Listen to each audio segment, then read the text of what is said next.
Hello, I am Hazel, a member of St James Church here at West End.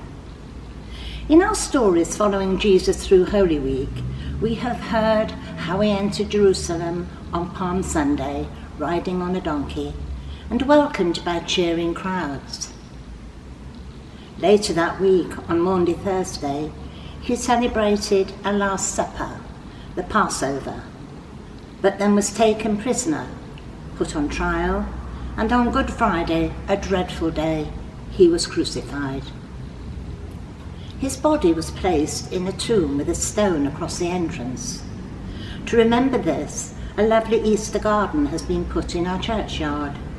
Perhaps you might visit it.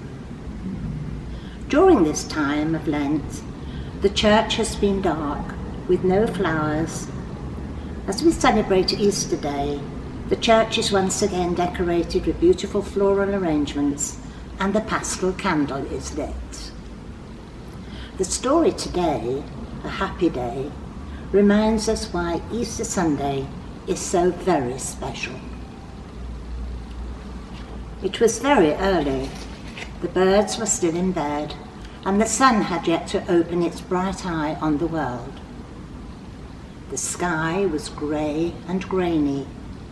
The air was cold, and 3 women walked slowly towards the graveyard. Jesus was buried there, and the women were coming to visit his grave. They talked in sad whispers. They cried. They held each other's hands. Jesus had been dead for 3 days, and they missed him very much. Just as they reached the graveyard, however, some surprising things happened. The ground began to shake, the air began to tremble, and quick as lightning, an angel flashed down from heaven and rolled the stone away from Jesus' tomb. Everything went quiet. The ground stopped moving, but the women shook with fear. "Don't be afraid," the angel said. "Come and see. The tomb is empty.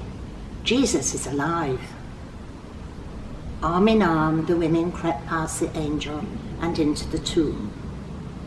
The sheets were still there, the sheets they had wrapped around his dead body. But Jesus himself was gone. "Where is he?" asked the women. "What have you done with him?" "I told you," smiled the angel. "He's not dead anymore. He's come back to life, and he wants you to tell all his friends."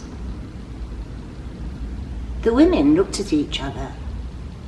They didn't know whether to laugh or cry. They could hardly believe it. That is, until they hurried out of the tomb and ran straight into Jesus. "Oh, Jesus," they cried, "it's true, you are alive." And they fell at his feet, amazed.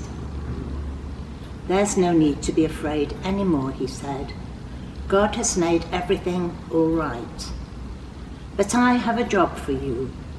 I want you to tell the rest of my friends that I am alive. Tell them I will meet them on the seashore in Galilee, where all our adventures started." The women waved goodbye and hurried off to Jerusalem. The birds were singing now. The sun's bright eye was wide open, and they had the most amazing story to tell.